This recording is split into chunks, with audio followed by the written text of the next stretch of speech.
We are back for episode 36 of the Auld Triangle, the Irish Mixed Martial Arts podcast. And as always, I am joined by Andy Stevenson and Caoilte Barra. We're going to talk about the latest and greatest Irish mixed martial arts news on a huge week for Irish mixed martial arts itself. Shauna Bannon fight week. She makes her UFC debut in the O2 Arena in London on next Saturday. It's just around the corner, and we're going to speak to her coach, Paddy Holohan, about that fight a little bit later on in the podcast. But there's lots of other news and lots of other stuff going on. We'll cover some PFL, Andreas Binder's title win, and I guess we'll start with the most recent news and some big news that kind of came on our doorstep over the last couple of days, and that's the re-signing of Rhys McKee into the UFC, and it's a perfect way to kick off the podcast this week. Fantastic news. We were been waiting for it for quite some time, and it's brilliant. It's just brilliant to see Rhys get a second opportunity. He goes in and he takes on Andreeas from Switzerland, at UFC Paris in September. Fantastic to see Rhys back in the big show. Well deserved, well earned, and fantastic news. Andy, I'll go over to you first. I'm sure you're sharing my excitement and enthusiasm about seeing Rhys compete back into in the UFC once more. It's about damn time. Let's go, UFC. Right, Irish fighters back in there, and Rhys McKee deserves it tenfold. Like that man has won. I thought it was a bit of an unfair dismissal. Obviously, you know, you go in against Khamzat Chimaev, you get another go against Alex Morono, a 10-fight UFC veteran at the time, and he gave him a good go. I thought it was a bit of an unfair dismissal at the time, but the way that McKee has rebounded, the 3 finishes against 3 tough opponents, and the style that he did it in to be main event in Dublin, the most recent one, the scenes after it, he had to be signed. And I'm delighted that he was, because you know, what else are you supposed to do? So he's finally gotten his just rewards. I think he's grown as a fighter. He's grown as a man. And I like this matchup in that he's not being thrown to the absolute wolves, or at least not that I'm aware of here anyway. He gets to fight on European soil. Perhaps some traveling Irish will go over.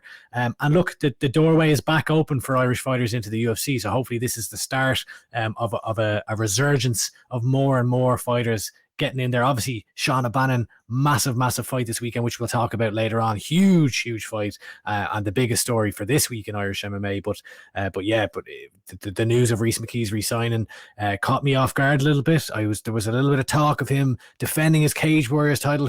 I was getting all confused, but I'm delighted that was not the case, and that we will now see him back in there in the UFC where he belongs. Obviously, the signing is very exciting, Caoilte, but like Andy said, it's the circumstances around this signing as well that feels so much better than maybe his first signing with the UFC, which came really quickly, very little time to process the news or discuss it, because he took that fight against Khamzat Chimaev on just a week's notice, an uber difficult task to kind of come in and face a guy with the caliber of Khamzat Chimaev, and then, you know, thrown in there with a multi-fight veteran in Alex Morono in his second fight. You know, he admitted himself he wasn't himself inside the octagon, but I mean, that's a tough challenge for anybody going in there. Alex Morono is a very difficult guy to take on and has multiple wins inside the UFC, but this time it feels so much better and structured. He's coming in to fight a similar kind of experienced opponent in Andreeas, a guy who does have a couple of UFC fights, who's been in there with the likes of Jack Della Maddalena and other big UFC stars as well. But a very good stylistic matchup for Rhys McKee coming in here, and he's right in the crest of a wave of multiple finishes, and he has a good chance to go in there and kind of put another finish on his record as well when he does face Lusa eventually. The circumstances, like I said, Caoilte, much better this time around for Rhys McKee. 100%. The last time felt rushed. You know, he was brought in there and the spotlight was very much, I feel like, on Khamzat the first time, and now then obviously the Alex Morono fight, but it may have benefited him away. He's got to go away, get some wins, and more people know about him now. He's got a lot of hype behind him now. I feel like he's really proven that like he should be in there. He deserves to be in there, and he deserves to be signed straight. Doesn't need any of that contender series crack. He deserves to be straight in there, and it's very special. It's especially against a lad who is of a similar experience, and it's a second opportunity. I think a one very nice note about this guy as well is not only has he fought in the UFC, he's fought a stalwart on the Irish scene in Decky Larkin back in 2015 over in Switzerland on Lions FC. And Decky Larkin put up a lovely post about following Rhys's signing, basically stating how Rhys told him that he'll get him back for him. And now those words could come true 8 years later, which is incredible. And it adds to the story of his signing, especially with the opponent, in my opinion. Yeah, absolutely. I couldn't agree anymore. It's a nice little story. That's class. Yeah, I like that as well. And we've always got each other's backs too. And it'd be all and end all in a sport that we compete against one another quite often. But the sense and the vibe around Irish mixed martial arts now is really positive right now. After a couple and a long few difficult years for Irish mixed martial arts, it finally seems that we're coming down a really good road, a really positive road. Rhys coming to the UFC, obviously Shauna fighting this weekend. We've got Lee Hammond on Tough. We've got maybe a potential Conor McGregor fight at the end of the year as well. And hopefully, Andy, we have a couple of more people that we can add to that. Like, I mean, I think Rhys was one. We got Paul Hughes. I think Paul Hughes has got to be the next guy. He has got to be the next guy. And he needs to go straight in as well. No contender series. Paul is too good for that. Rhys was too good for that. And I mean, sometimes people's career trajectory would lead them towards a contender series, and there's nothing wrong with that. But I think that what Paul and what Rhys has done in particular warrants a straight entry into the UFC. So I would be very hopeful that we would hear news on Paul Hughes soon. You never know what may happen with Caolan Loughran either. There's nothing really coming out on what his next fight is going to be. It'd be very interesting to see how things progress in Irish mixed martial arts, but we're slowly but surely multiplying inside the UFC. Are you trying to say UFC Dublin? Is that what you're trying to say? UFC Dublin is it's where it needs to be at. I asked Uncle Dana there at the press conference. He wants to go back. He's interested. I tried to push him on the date. He wasn't giving me anything. But the interest seems like it's there. The talent is there in both inside the UFC now and outside the UFC. The talent is there. If they wanted to add more athletes there, Danny McCormick is also there as the Invicta strawweight champion. I mean, strength in numbers, and I mean that, like I said, the time is now. The talent is there, and hopefully, like, UFC don't miss the book on this, and hopefully we get to see a kind of a UFC Dublin card come true on what would be near a 10-year anniversary now. It's since the UFC has been back, and I think the time is now, isn't it, Andy?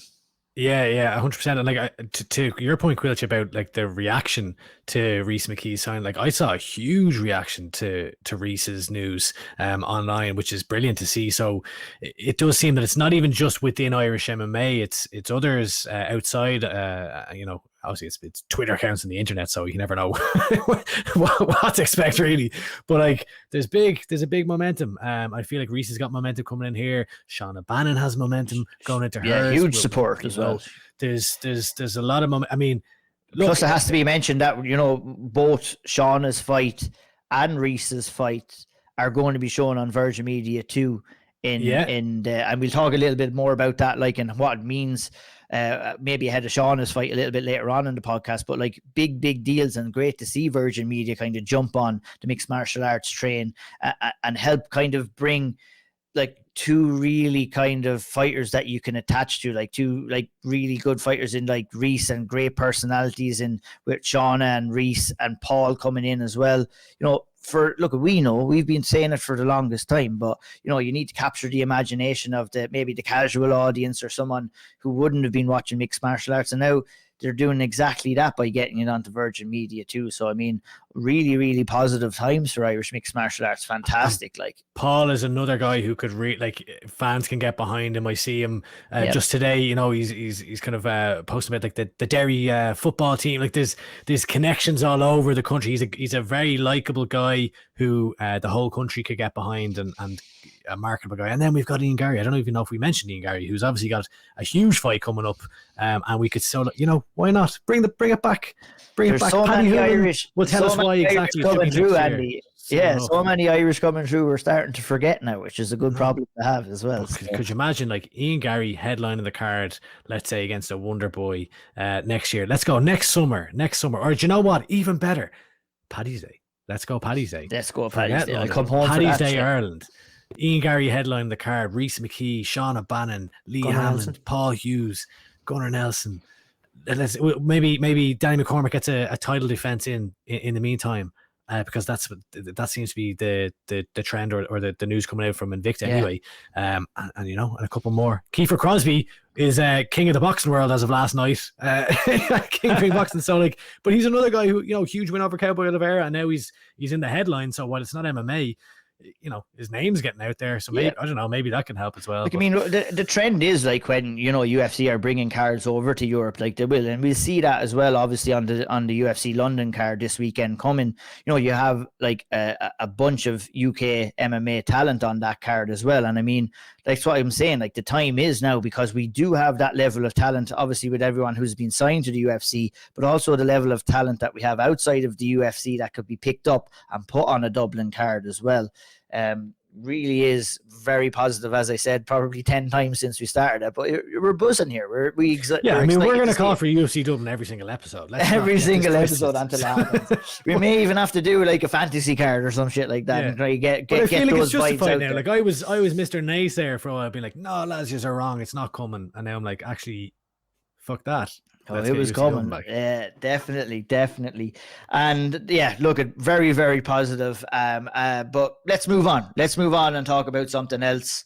Let's have a look back at a couple of other great results that have happened over the last couple of weeks. And we're going to touch base with Andreas Binder first, who became the new LFL lightweight champion via a 4th round KO. Beautiful knockout, lovely lead in left hook, which hurt Aidan Lee and dropped him, and he continued to hit the ground and pound and got the finish. It was a wonderful performance. It was great to see him get the opportunity and take the opportunity.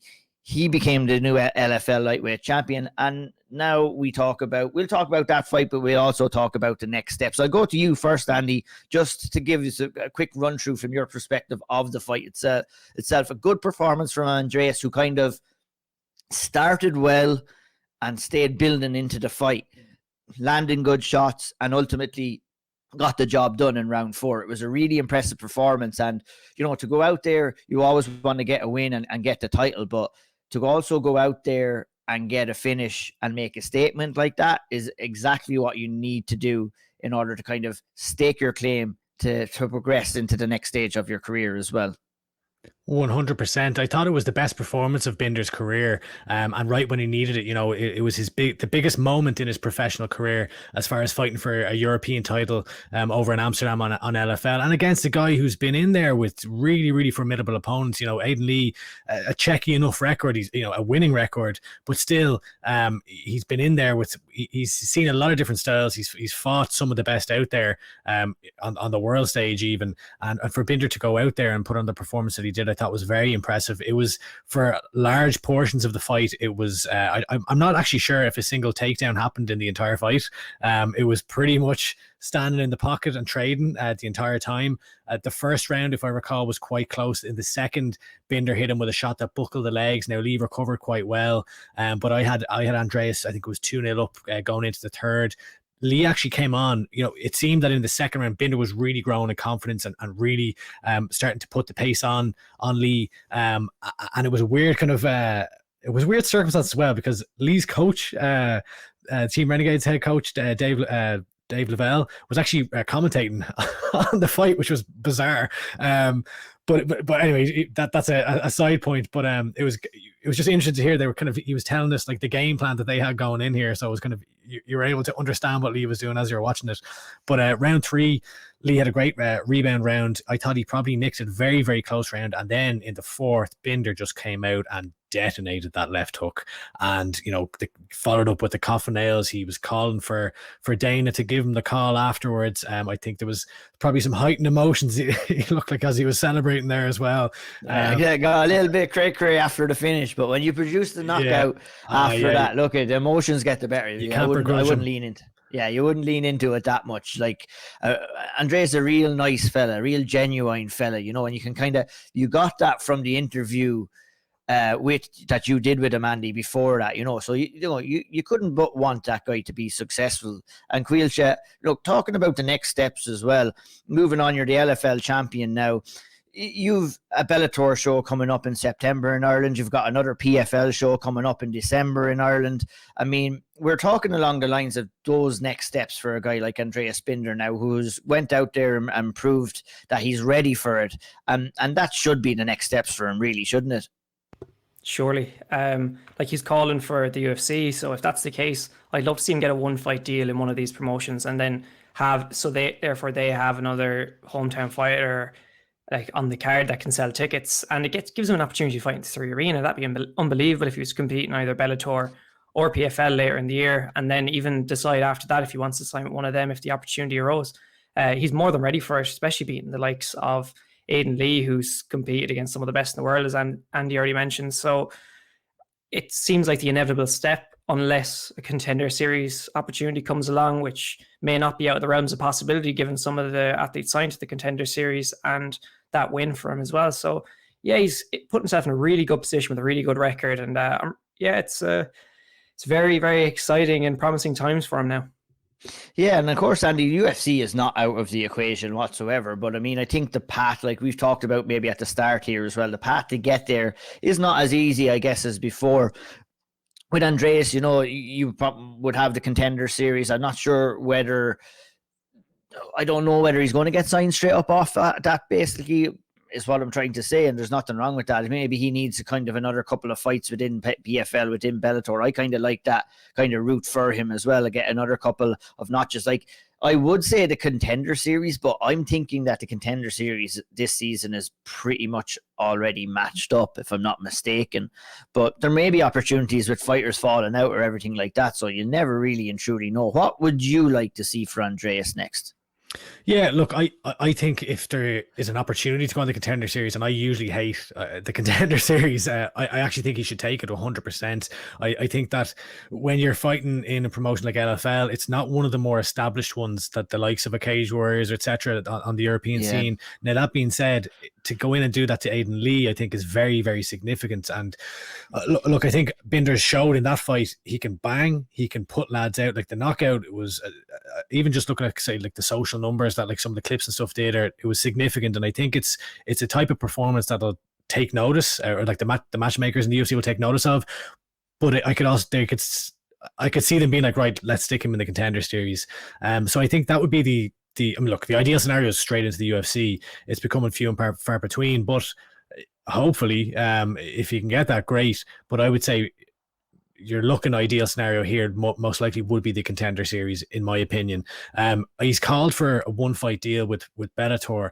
I've no issue with that whatsoever. What I personally wouldn't, unless if his goal is UFC, I don't want to see him going in and signing for Bellator and say a 3-fight deal or anything like this. If you can get your 1-fight deal and get your appearance on Bellator Dublin in September, great. And then, get a finish and go on to the UFC from there if you can.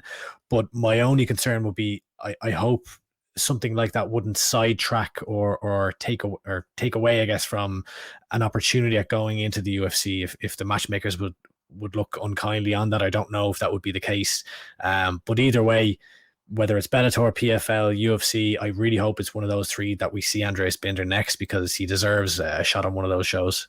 100%. I couldn't agree anymore with that at all. And great to see him picking up that LFL title. Did you see the shot of him in Ali then? He was back to work on Monday morning. He was a legend. Yeah, fucking unreal. It's a great story. Yeah, great story. Like, I mean, lots of fighters are like that. Like, we heard the story about Pantoja and everything like that. I mean, that's the realities of this. Like, we might get caught up in the glitz and the glamour of the actual fight itself and the shit talk that might happen before it and everything like that. But there's guys out there, and guys like Andreas Binder, who are fucking grinding. They are grinding hard to make their dreams come true. So I'll always give a guy like that the maximum amount of respect, and I wish him nothing but success. If on his next steps, wherever that may be. But let's move on to some more Irish talent being successful. The Irish went over to Stuttgart way back in the day with the soccer team and took over Germany, and we did it again a couple of weekends back when we went over to Berlin and produced a clean sweep at the PFL European Series. Dylan Tuke, John Mitchell and Frans Mlambo all picking up wins, all moving to the semi-finals in Paris on September 30th. unbelievable show. And let's talk about Dylan Tuke first, guys. On with us before, and reading into that interview in the last one that he did with me, it was just like I don't know about you, but I could sense it. It was a different mentality. It was a different attitude. It was just real good vibes. And he seemed like he was in a real good headspace, well prepared. And he went out there and showcased exactly that on Saturday night when he went out there and won a decision over Conor Hughes. Relatively easy. I mean, the first round was close, but rounds 2 and 3 were all Dylan Tuke, dominating the grappling department, just really, really dominated, and it was an unbelievable performance. Caoilte, I'll go to you first just for some quick thoughts about that performance. We'd all been talking, and I mean, mature was the word that was labeled on that performance, and I mean, it's an apt description of his performance against Conor Hughes, who was undefeated heading into the fight. Game planned to perfection, I must admit, against a guy who we expected to come out and try and engage in striking for the most part. Dylan stuck on the outside, wasn't getting into these mad exchanges where he could potentially expose himself. He played to his strengths and Conor Hughes' weaknesses in this point, and Dylan's grappling was just sensational. You could see the levels in his game, both in striking and grappling, particularly the grappling, where Conor Hughes seemed kind of, especially in round 2 and 3, he kind of didn't seem to have any kind of answers to what the questions Dylan was causing. But yeah, it was dominant. I was really impressed with the grappling. I thought he was actually close to getting a finish at 1 or 2 points. I thought he picked up 1 or 2 nice strikes as well. There's a lovely little shot where you think he lands a lovely right hand and then slips under, and I think Dylan said that it was like a Lomachenko style moment. But I loved it from him. Great performance, and I was delighted to see him get the win and progress to the next round. Andy, the win was set up for me in the first round by Dylan's distance control and his circling. And, there was not a lot of people. There were some people saying, oh, why is he fighting like that? But it was a very smart thing to do. When you're going in there with such a level of a striker like Conor Hughes, what Dylan did by doing that was that he didn't engage and he controlled the distance and he frustrated Conor Hughes, right? And you get a fighter frustrated in that position so that he tries to start forcing his game plan. And Conor Hughes was forced to kind of go on the attack a little bit more.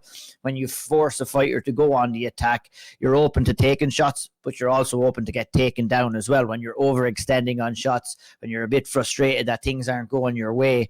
And I mean, that's the mental warfare that Dylan brought in there in round 1, which ultimately led him to be dominant in rounds 2 and rounds 3 as well. It was excellent game planning.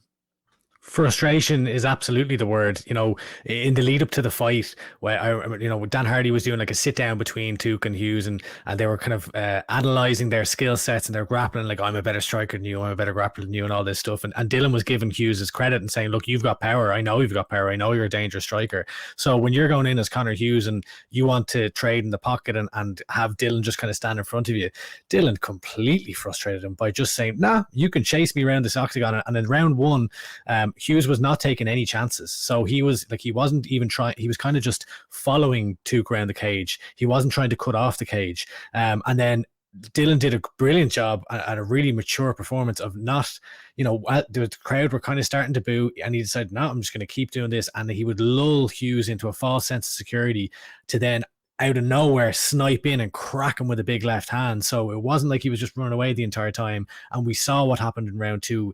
Hughes began to start taking risks. He began to start, realizing, I have to go and chase this fight. I can't just stand in the center here because Hughes is going to pick me apart. And that's where it gave Tuke the opportunity to crack him with a left or a right hand and then level change and get the takedown. And from there, it was just utter domination. It was the most mature performance I've seen from Dylan Tuke in a cage.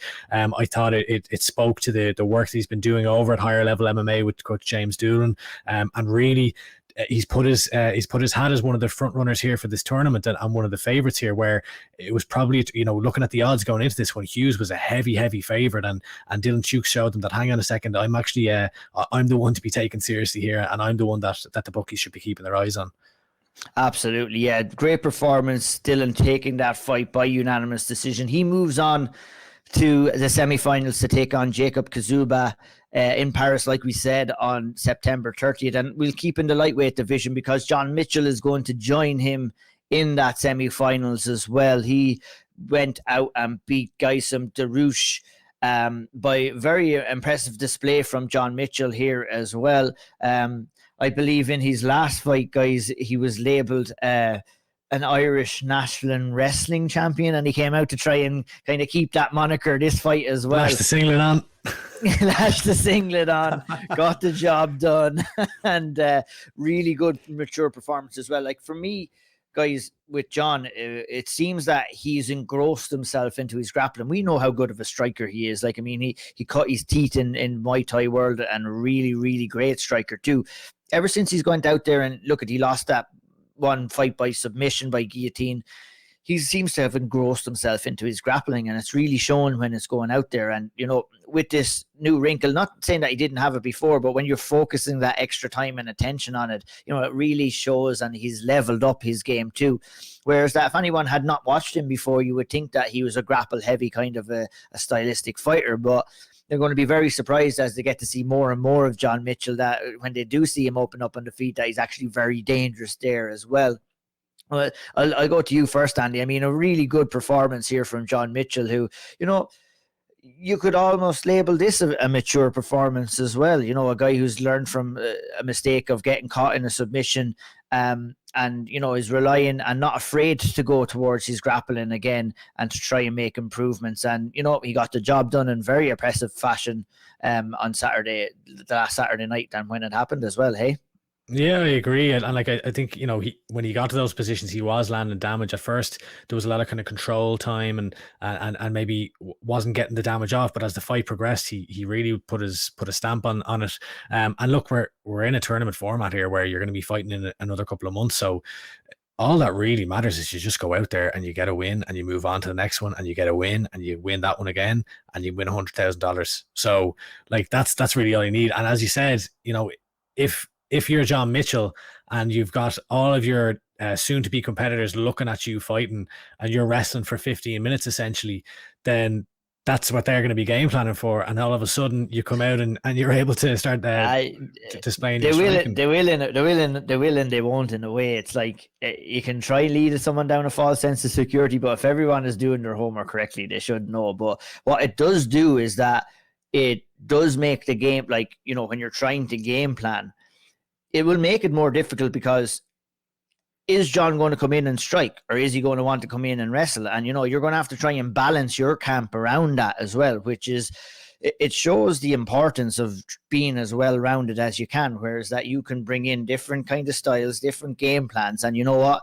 If you want to be very successful at the very best of the game, you've got to have the ability to switch it up once, twice. We see some of the very, very best fighters in the world have plan A, plan B, plan C, plan D, and they can switch it up based off what they're facing. And, it's great to see John doing this so early in his career. Sorry for interrupting you, Andy.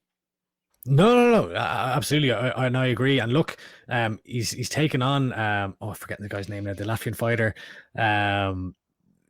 Anyway, the lad, John, the lad is fighting next. The guy that he's fighting next is Maxov or Alex Shizov. Shizov, that's the one. Yeah. Anyway, yeah. Shizov was really highly rated coming into this, and in his fight in the quarterfinals, where he struggled most, I suppose, was getting taken down and being controlled on the mat and being given a hard time there. And so when you look at the performance that John Mitchell put on and going in against his next fight in September in Paris, that bodes well for John Mitchell, in my opinion. Yeah, I would agree. And I'm sure you would agree as well, Caoilte. Look, at obviously your heart is with Muay Thai as well, so it's kind of good to see a guy with some Muay Thai roots coming in and doing the thing. But I'm sure you were just as impressed as myself and Andy with John's performance. Yeah, not much more to add to it, to be honest.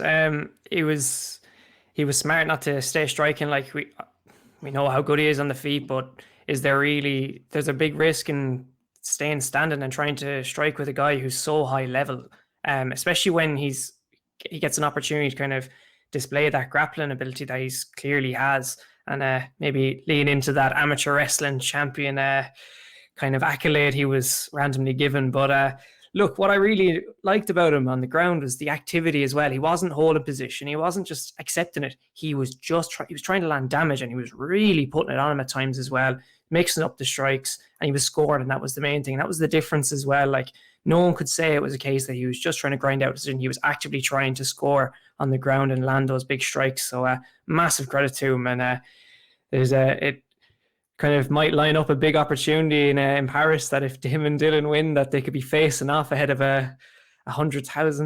Hopefully. Oh, imagine. I'd love it. We spoke about that with Dylan the last time, and he was very aware of it. It'd be pretty cool if that did happen. At least one person would have to lose, but at least the 100G would stay with an Irish guy. And I really liked your point, Andy, about how you game plan for tournaments like this as well, because you are fighting in quick succession, your 8-week turnaround. So, when you're getting into a war, you get cuts, you get injured badly. I mean, you don't want to hamper your chances. So I can guarantee, we'll see the intensity increase in just a little bit in September, I feel. And then in the finals, I mean, there's nothing to lose. And I've been watching PFL tournaments here as well, where, you'll kind of see the growth of the tournament as it's progressing with, there's a lot of money on the table here. So let's move on to Frans Mlambo, who completed the clean sweep. He went in there, obviously had to deal with a change of opponent close enough to the start of his fight 1 week out. We spoke with him as well.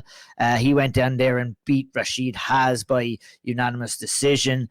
And look at it, I mean, it's no secret, we won't sugarcoat it. I don't think it was Franz's best performance. I think he went out there and showcased he can get it done by not performing to the best of his abilities. He spoke about that after the fight, but I mean, you couldn't be surprised. It's been a whirlwind last couple of years for Frans. He hadn't fought since December 2021. So that's a long time out of the cage. And, the quick turnarounds for Frans is going to do him the world of good. But, I mean, maybe going back to thinking what we were saying about John Mitchell, if anybody thinks that was the best Frans Mlambo, I think that they're going to be very, very surprised when he steps in there against Francesco Nuzzi in the semifinals.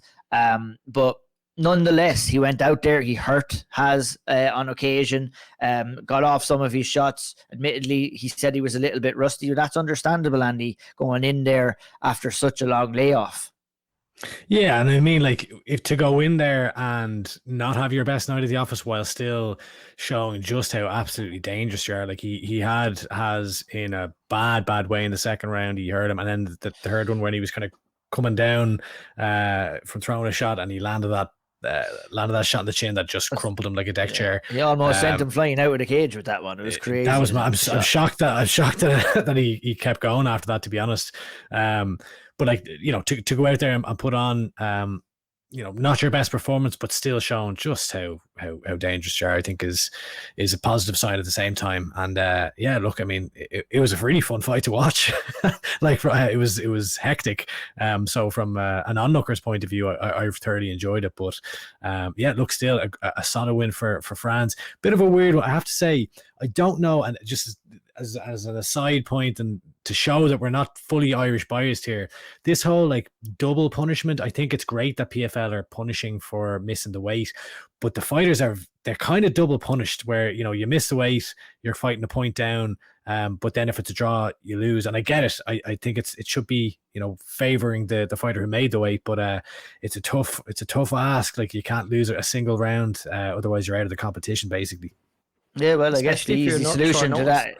Yeah, well, maybe I'm going to play devil's advocate here. Maybe like the one thing that you can stop doing that is by actually making weight. But I would say in Rashid Haas's kind of the way it worked out for him, he took the fight on short notice. So I mean, that's a little bit unfortunate. But you have to make those decisions when you're accepting the fight. And I mean, I don't mind it based off the format that exists. Rather, I don't know, do you fight another round or what do you do if it's a draw? But, I suppose it's probably hard because what are you going to do? Pay them for an extra, like, if you're fighting an extra round, I want to be paid for an extra round. Plus, but then I wonder when you know about that going in, like Frans knew all he had to do was basically win one round as well. And when you think about it, he actually had a third advantage as well by being on the Auld Triangle. So, 100%. They do say that's the best base for MMA. A key component in success is coming on as a guest on the Auld Triangle. But look at... We just let the stats speak for themselves, guys. Well, it was fantastic, and look at clean sweep. We have more Irish going over to Paris on the September 30th for the semi-finals.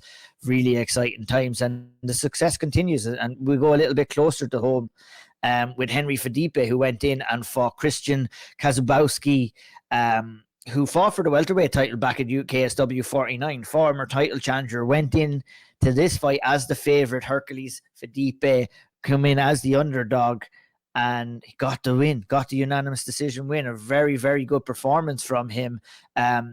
Started slow in the fight, remained patient, weathered the early storm from Kabowski, didn't throw too much, and you know, could have probably did drop round one. I think everyone was in agreement with that. Switched it up in round two, came in with a lot more high pace, output started to increase, and just started picking Kabowski away with jabs and kicks. Very good footwork, very good head movement, and it was much of the same in round two. But it was even more effective in that round, and just Fadipe picked Kabowski apart and didn't try to force the finish.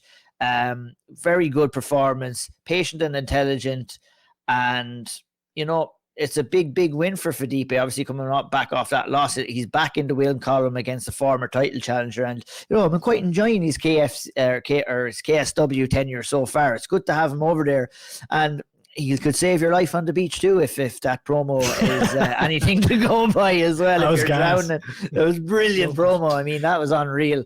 But great. If anyone hasn't seen it, it was a Baywatch remake that KSW did. So funny, man. When I saw him there, I was done some laughing and Phil the Freeze, and it was it was brilliant. But look at Henry is a guy who's been around for many years in the Irish mixed martial arts scene. Took some time away, has been through the trials and tribulations. He's back in. He seems that he's fighting regularly in a good headspace and performing well. And this was another excellent performance and a good win for him too, Andy. Yeah, 100%. Like I was actually thinking about exactly what you were saying there about, you know, he's been around a long time. I started properly covering Irish MMA, I'd say 2018. Like I'd obviously been watching it for a while, but properly covering it in 2018, and he hadn't fought between 2017 and 2021. So he kind of like, he's a guy that's been around forever, but I feel like I'm only kind of getting to know him now a little bit more, if that makes sense. And like the run he's been on, like he came back against Ali McLean after 4 years out, won that in the second round, and he's 5-1 in his last 6. So and you know what, that one that he lost last time out was a bit weird. Like it was a very, very close fight, and the cage mat was just like the lads, and this isn't making an excuse for him because it was his opponent had to deal with it too. It was like they were ice skating, so it was just a weird fight. So like, I'm not saying that he would have won it necessarily in another day, but he could have.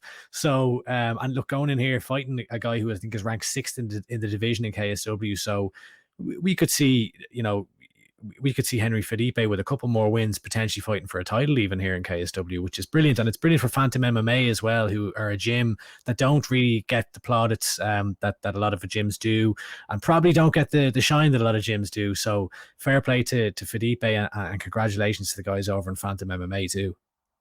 Yeah, absolutely. I couldn't have said it better myself. Caoilte, I'm going to move over to you just for a quick Four Nations recap. Team Ireland went over to the UK this weekend and performed and did quite well. Some juniors and seniors were in action. I'll just send it over to you. Give us a quick recap of what went down, who won what, and everything along those lines. Yeah, so at the time of recording, excuse me, we don't have the final medal table, but look, Four Nations were on over in Wales for this year. You had youths added to the competition for the first time, so there was Irish representatives in the youths, juniors, and seniors. There's quite a few good performances in the youths from what I've been told, and from one or two that I've seen. The juniors, it's kind of a mixed results across junior, seniors as well. Is for those who may know Nate the Great Kelly, who kind of stole the show at UFC Dublin back in the day at the press conference. He was competing, and he actually won his first fight before losing his second, ended up taking bronze then. So he looked really good in the first day. I must admit, I was really impressed with him, and very promising. Fufu Fares won the standouts of the tournament for me. 2 finishes from him. He actually beat fellow teammate Hakeem Kinsella in the final to take gold. So really impressive. So that's a junior bantamweight Four Nations gold medal for him. Barry Kennedy took home featherweight silver. I think he won his semi-final with an armbar, and then he lost in the final. But yeah, a few other standouts. I think it's worth giving a shout out to Caoilte Hadfield. So she previously represented Ireland, and now she's representing England. She was fighting at atomweight and got the gold after winning via rear naked choke. And Naomi Connolly, she was representing Ireland for the first time. She had 2 bouts in a round robin, and she didn't get the win in either. But look, got to give her a lot of credit for getting in there. Like she thinks she came through Trainalta, and she's stepping up to face some experienced big competition there. So fair play, that's serious going, and good way to test yourself. Emma Darcy lost, I think, in the opening round against Wales. Dylan Kennedy lost to Jordan Molinari at TKO. And for me, one of the standouts of the competition, Nathan McGillian, unbelievable run for him. He got silver in the end. He lost to Lorenzo Parente, but he beat 2 lads who are primed for the pro ranks this year, and I'm pretty sure they're going to be turning pro very soon, and Jordan Little and Conlan Lawal. 2 very, very good guys, I must admit, and he probably would have been the underdog in both those fights and came out with 2 big wins. Unlucky to get silver, but my God, fair play. What a run. So big credit to him. I was really impressed. Then quickly fire through the others. Peter Halpenny and Mantas both lost in their bouts to Omar Darces in their division, and then Trevor McKengo lost to Owen Cartridge in the heavyweight final via decision. So I think that covers them all. Sorry, may have rambled a bit, but that covers the 4 nations, I think. No. There's no rambling there. Beautifully worked through. But I saw you tweeting as well. You were very impressed with how the tournament format was and how it was ran over there this year, Caoilte. Obviously, this was the second year that they've done the 4 nations there. And, you know, you're kind of hinting maybe before that it might turn from maybe a 5 nations or a 6 nations in future years as well. But it seems like that tournament is making some good progress right now. Loads. So it was actually potentially going to be a 5 nations this year, but it was too short of notice for Sweden to come in for that. So you never know, in future that could happen. It'd be really cool to see. Kind of it's standalone. It's away from the IMMAF, from being under IMMAF. It's completely run by the federation themselves. So I'm all for it. I think it's really good. The setup's fantastic. Got loads of people down there. UFC stars there. You got Dan Hardy there. They offer. I think last year they offered. I think it's there this year as well, where they gave away Fighter the Tournament won, I think, a monetary prize as well, which is really cool. EMA actually got a £5,000 grant from PFL, interestingly enough. So there's it's a nice little thing, and PFL will be doing a bit of scouting there as well. So it's a really good platform now for a lot of amateurs to kind of, you know, make their mark and potentially get PFL eyes on them in the future. So yeah, making big strides. Dan Hardy's not messing around leading PFL Europe. No, I tell you something for nothing. Like, he is a great addition there. Scouting number 1, but just his passion and his knowledge number 2 as well. And I'm delighted that he's found his place there with PFL, because he deserves that. I never thought Dan should ever been let go from the UFC. I thought that was very unfortunate, because he's an extremely talented analyst and a scout, and just engrosses himself and loves mixed martial arts as well. So, you know, it's good to have someone like that on the helm. Like, you could even see him when Dylan and Connor were doing the face-to-face. You know, he's in the middle, he's smiling, he's engrossed with everything that the fighters are saying. And, you know, I feed off his energy. Dan Hardy is fucking fantastic to see. He looked enamored by Dylan, because Dylan was kind of like, Dylan's raw. Dylan will tell you. And Dylan was like, he was at one point, Dan was like, you know, you have a very erratic style. I don't know what the word he uses, something like an erratic style. He's like, what are you talking about? I don't have that. What are you on about? And then I see now Dylan's posting him, because Dan's obviously very impressed by him. He's like, oh, Dan's a fanboy of me now. Dan's a fanboy. Hey, but yeah, just to kind of go back, great to see Team Ireland going over there and doing the thing over at the 4 Nations Championship. And we move on to another person who cut their teeth in the IMMAF circuit. That's Shauna Bannon, and she's moved on over to the UFC, and she will make her UFC debut against Bruna Brazil this Saturday at UFC London. Big fight, and big news coming before that as well, and that's the announcement that Virgin Media 2 will broadcast UFC London and Shauna's fight next Saturday for everybody to look at it, and it's fantastic news. I mean, for mixed martial arts, I feel in general, to be broadcast on a national kind of a TV, like, I mean, I'm not going to butcher it. I'm an Irishman living in fucking Canada, right? Virgin Media kind of wasn't a thing before I moved over to Canada. So I know that it will be broadcast out and a lot of people will be able to put eyes on it. But maybe I'll leave it to one of you two guys if you want to kind of come in and explain. All I know is that it is a big deal when they're showing and they want to show it and they're marketing Shauna on Virgin Media too. It's just brilliant to see it. MMA and the UFC and Shauna get her spotlight in some mainstream media and broadcasting as well. 100%. You do you want to go for Caoilte? You're more Irish than me. You're from Dublin, but you look. You don't see the RTE doing it, do you? So it's good to see one of the TV stations around and one of the channels actually promote the sport in a very positive light and make it available to watch to the public. That's a big thing. You'd never see any of the others kind of making it available to the public is like this. So it's brilliant. They've done the same with Tough. So, I think it was on, I remember seeing it the other day. Tough was on after some other episode of, I can't remember. But anyway, now they're kind of engulfed themselves with other ones and supporting Irish MMA in that way. So it is a big deal because it'll get casual viewers on it as well. It's on at a very good time with UFC London where a lot of people will be just thrown on the telly. I know my parents be just watching the telly and looking at something random and could end up watching UFC by accident if it's just on next.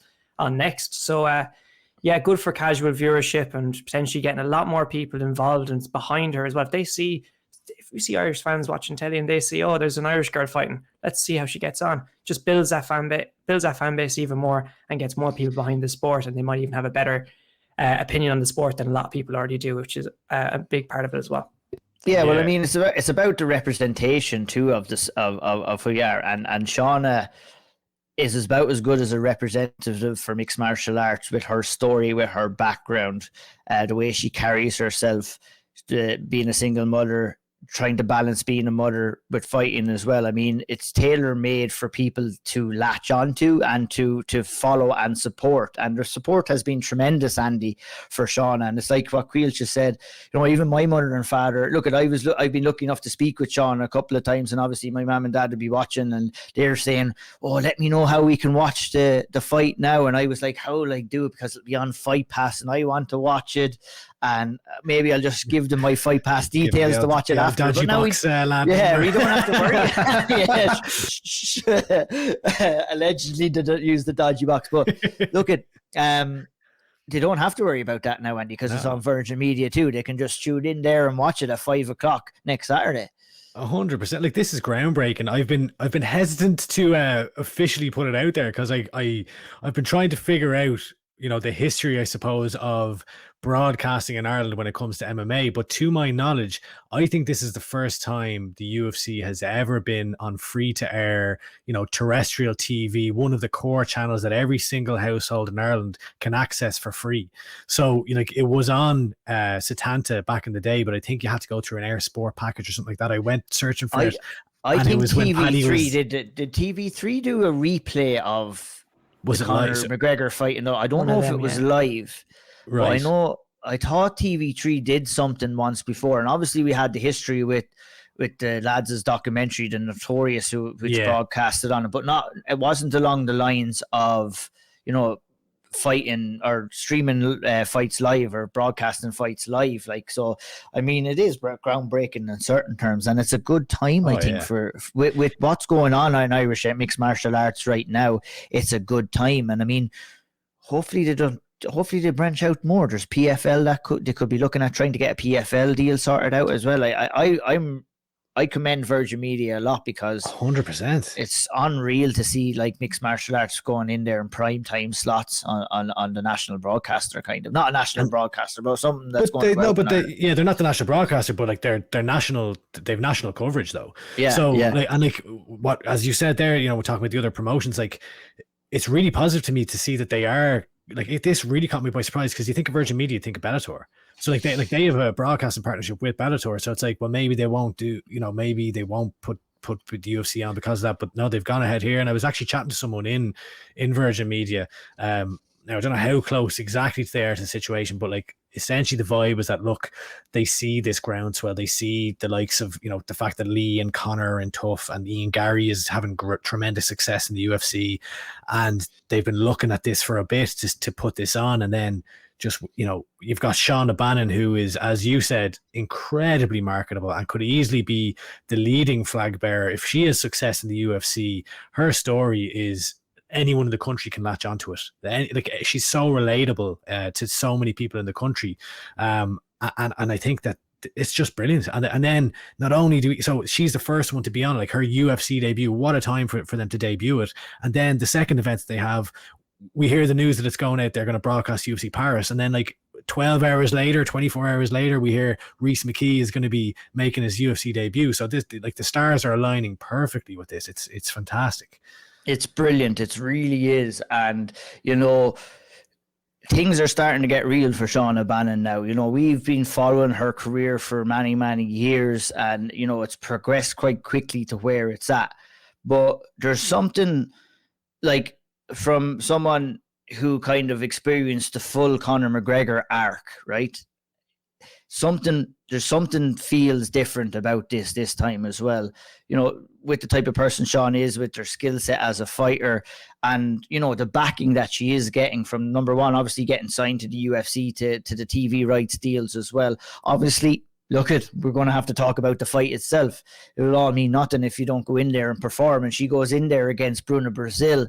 And it's a good matchup for her, Caoilte. I mean, Bruna Brazil, has fought. She lost on her UFC debut. She came through Dana White's Contender Series. A good test for Shauna Bannon, a solid test in her career, but a very winnable fight too. Me and Andy, we've been talking off camera as well a little bit about it. I'm curious to hear what your read on the fight itself and what it's going to be.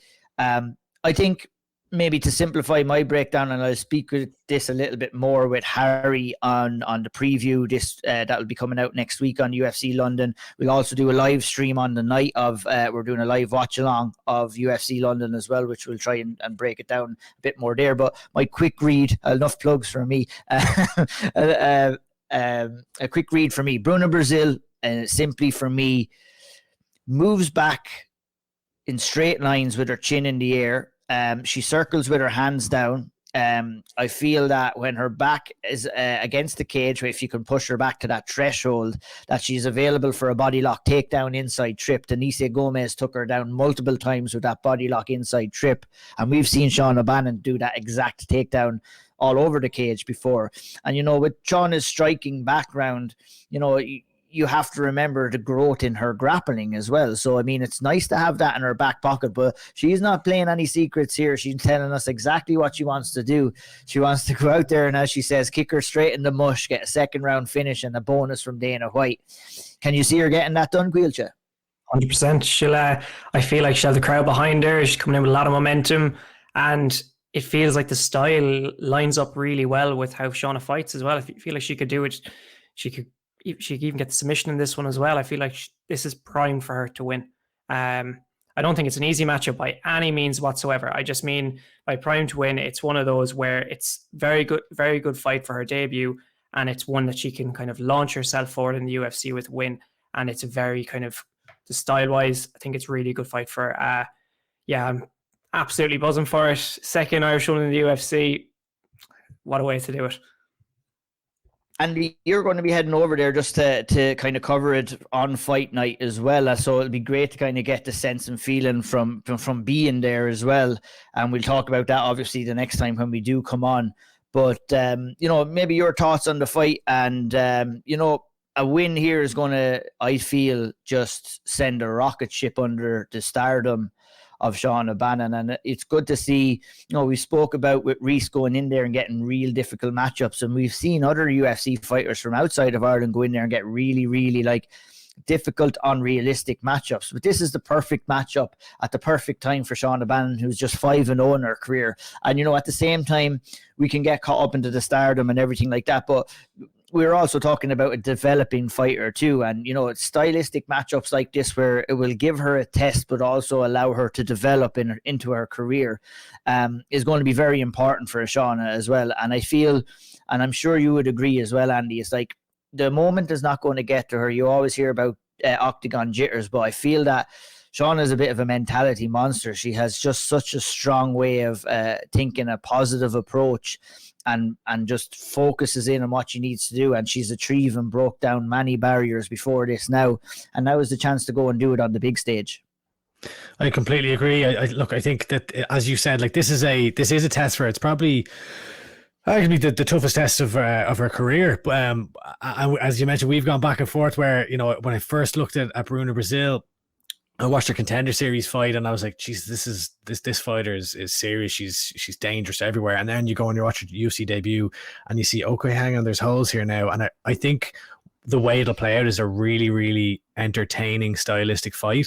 I think they're going to trade. I think there's going to be a finish in this fight. And I am very, very confident in Shauna Bannon's chances here. As you mentioned, she's talking about a foot to the mush. I wouldn't be surprised we saw her put down, not out. We saw her put down. This is always the case for me with names. Chanel Dyer. Chanel Dyer with the 1-2 and you know, kind of masking the high kick, and I could easily see Shauna landing that in this fight here. And as you said, look, I think the UFC know what they have in their hands with Shauna Bannon. I received, as you mentioned, I'm heading out to London. I received like the kind of the packet, the schedule for the week, and I noted that Shauna Bannon's at the media day, and like it's the main card fighters, a couple of like the more tenured UK fighters, and then Shauna Bannon. So they clearly value her. They clearly see her as someone that they can push. But I think that this is a very appropriate matchup for her first fight, one that she can win and one that she can look like a star in as well. But you know, she's got to go out and do it herself now here. But I believe in her. I think she can do it. And I think if she does win, we could be off to the races. Absolutely, we could be off to the races. And it has to be said, there is no easy fights in the UFC, and there will be no easy fights. And we're very excited to kind of see how she gets on. But we're going to take a little bit more of an in-depth look at that fight. We're going to speak to her coach, Paddy Holohan, now, who himself has competed on this stage.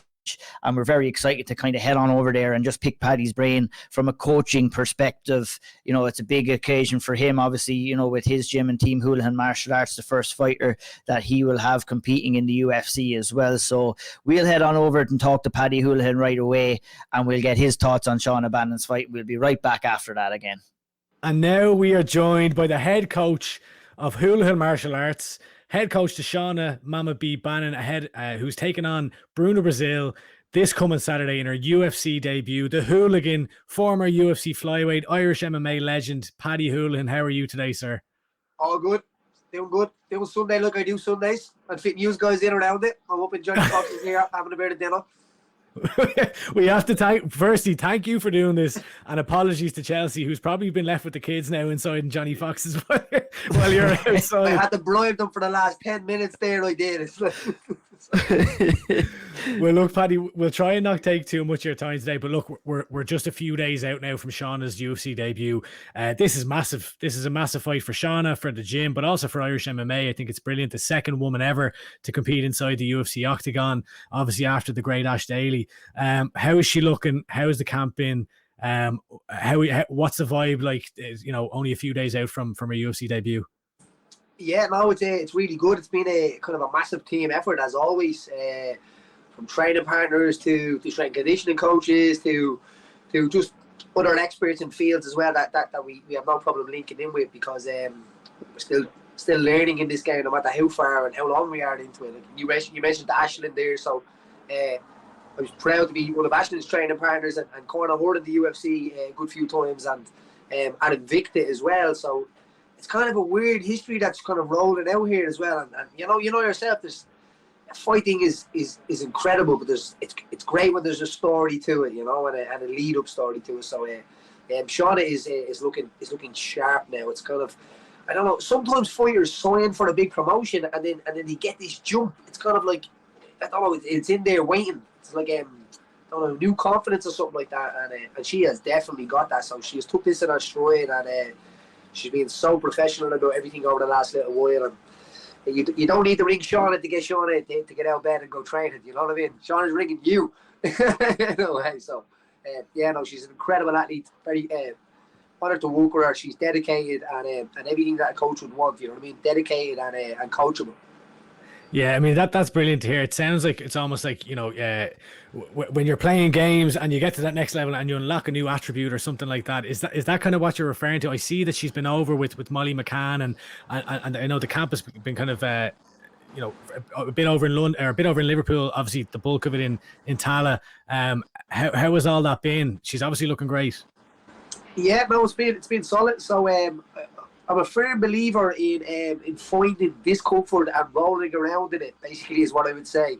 But keeping your home, keeping your training partners that are sensible, that know when maybe you're having a down energy day and stuff like that. It's, you know, and preparing for the uncomfortable round. So that's definitely what's been happening in Liverpool. So there's been 2 trips this camp and 2 sparring sessions.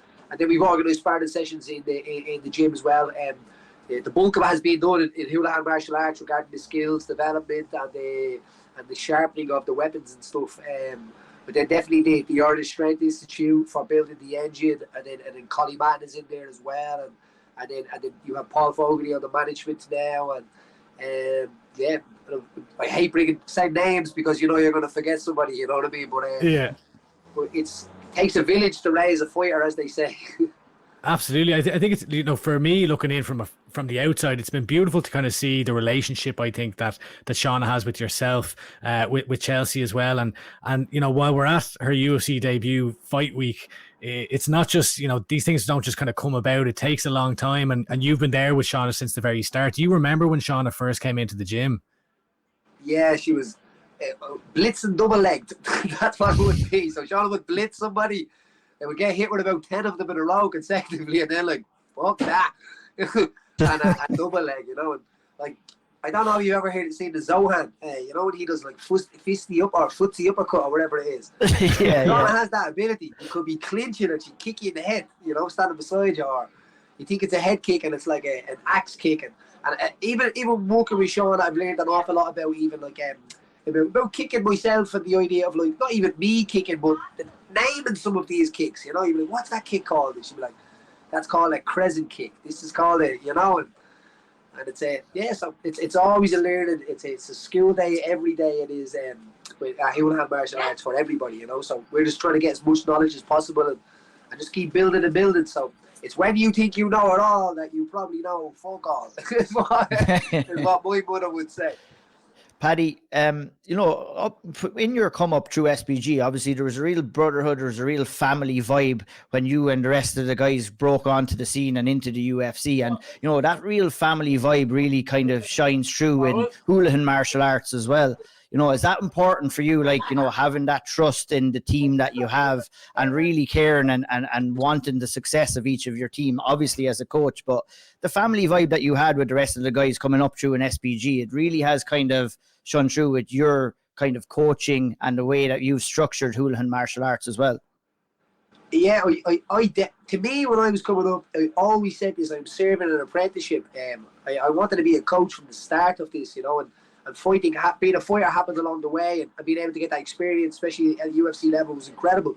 But at 19, I moved to Canada for a little bit. I finished off my coaching studies there in Vancouver and stuff, and I coached lots of football and done personal training, all this kind of stuff. But I wanted to be a coach, and I wanted to separate myself from everybody else by being able to actually have the experience and then actually have the qualifications to back it up, and know how to develop an athlete in that way, you know. And it takes time. Like if you don't find someone that's not willing to give the time, then they're probably not having the time to get developed, and that takes a bit. So Shauna obviously having a background, I think it takes about 6 years to 7 years to get somebody who would be athletic to a UFC level, you know, and that takes a lot of drills, a lot of weeks, a lot of repetition of stuff that goes over and over and over again. With the team I came up with, was like the Avengers of that time, you know, and I am so blessed to come up in that team. There's a very good saying in San Tzu that says, if all your ranks are animated by the same energies, then you will win. The Octagon Challenge thing that I just coached as well in Slovakia was obviously 4 guys who weren't my athletes in a way, but they were my countrymen in that way. So when we got there, I kept that same attitude as to animate the ranks, you know, and that's massive, because when you look at, like, you read books on war and this stuff, you'll see that a lot of the stuff is about where the mind is at when you're actually doing it, and not just fighting, but presenting the training? Are you present? Are you accountable for the reps that's happening? So a lot of that is important. Sometimes people can just turn up and go through the motions. So that's what I try to install in the team and in everybody. So Shauna fighting on Saturday, the whole team owns a little piece of that. 100%. Paddy, you're also the first Irish fighter to go into the UFC and bring a fighter into the UFC. What does that mean for you as a coach, and from when you started the gym up until now? So we started Holohan Martial Arts. We started as SBG Dublin 24, and basically I made the tour to my own, and which was always going to happen in that way. I was proud to be under the banner and stuff like that, but it just wasn't the same anymore. So I want my athletes to be able to have a piece of this when this is all over. So Clan Holohan is called Clan Holohan for a reason, because down the road, who knows? It could be you could have a breakaway team that's I don't know, Clan Bannon or Clan Board or something, and they're building a brand, and like we did, but we were kind of getting charged at the end, in a way. So I want to do it different, I have a little vision of like seeing these little clans all over the country, basically like little flames, and it's bigger than martial arts. It's helping your community. It's helping the people around you. It's like it's not good enough to just be successful. You have to make a change as well. So you have to be willing to make a change. And I think clubs have the ability to that, to reach out and help the homeless and help the young lads in maybe the communities and get them a kick in the arse and get them into training and help.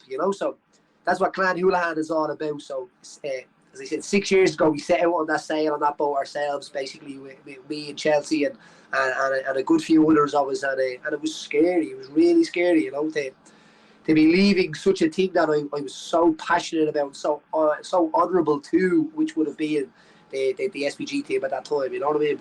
But there's no love lost. There's no saltiness. It is what it is. It's God's plan, and everyone has a plan, and that's how it is, and we just follow it. Paddy, like you can hear the passion in your voice when you're speaking about coaching, and like to Caoilte's point there, like I remember speaking with Chris Fields, and like that was one of his goals, was to get one of his fighters to the UFC, and obviously Ian Gary's there, and he's fighting under a different team at this point. But for you to have Shauna as that first, you've been there, you've done it, and now one of your students is there in the UFC. Like, what does that specifically mean to you? I love firsts. I love history. So firsts are great because they can never be done again. So I hold the first UFC win on Irish soil as well, which is a massive one to me. To be able to get that flag and roll out there and get that win. So and now to have an athlete, the first Tala female, the first Tala man, the second Irish female. I think Shauna will probably be to get the win here in London is the first Irish female to win in London, maybe. Maybe not. But we'll call it as it in is. The comments soon, no doubt. Just say it with confidence, and everyone will believe it anyway. Yeah, that's true, isn't it? Like Charles Sonnen's job on it. So that's all great, that stuff. You know what I mean? But what we're concentrating on is Saturday, and is taking away Brazil's conscience, basically.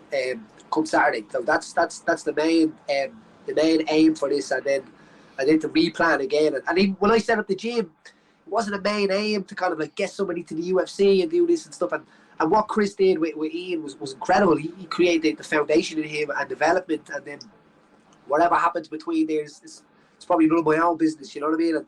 And Chris hasn't really been too vocal about it, so it's none of my business either.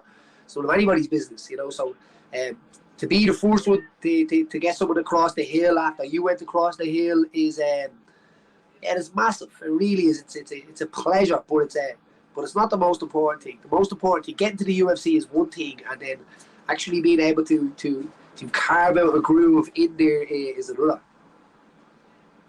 Yeah, absolutely. And looking ahead to Bruno Brazil, like we were chatting before you came on here, and like I was kind of highlighting maybe the inconsistencies in Bruno Brazil's performances over her last couple, where she looked brilliant on the Contender Series, and then it didn't go her way in her UFC debut. When you're looking at that one, to me, she looks like she could potentially be be open to that high kick that Shauna throws so well. What do you see when you look at the breakdown of the stylistic matchup?